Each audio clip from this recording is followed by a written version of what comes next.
اور ہم وہاں پہ قید تھے. پھر ہم سے جمعرات اور جمعے کے درمیان ذرا یہ جو اب گزرا ہے اس میں ہمارے ساتھ رابطہ کیا گیا, مذاکرات ہمیں دعوت دی گئی. پہلے کچھ ایک آدھی ہماری بیٹھک جیل کے اندر ہی ہوئی. پھر انہوں نے کہا جی ہم آپ 5 لوگوں کو, یعنی ظفر کو, مجھے, بشیر وڑیچ, کیا نام ہے اس کا, رحمان باجوہ, اور اس کو وحید مراد یوسفی کو, ان کو ہم رہا کرواتے ہیں تاکہ پھر مذاکرات ہو سکیں.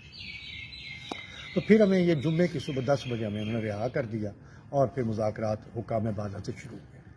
اب ہمارے مطالبات انہوں نے بالکل تسلیم کر لیے کہ ٹھیک ہے جی, آپ کا لیو انکیچمنٹ کا مسئلہ بھی حل ہو جائے گا, اسکولوں کی پرائیویٹائزیشن بھی نہیں ہوگی, جو قیدی ہیں انہیں بھی رہا کر دیا جائے گا اور کسی کے خلاف محکمانہ کارروائی نہیں ہوگی. باقی میں پے پروٹیکشن کا مسئلہ تھا یا یونیورسٹی کو DRA نہیں ملا تھا, اس کا مسئلہ تھا, وہ بھی آ گئے.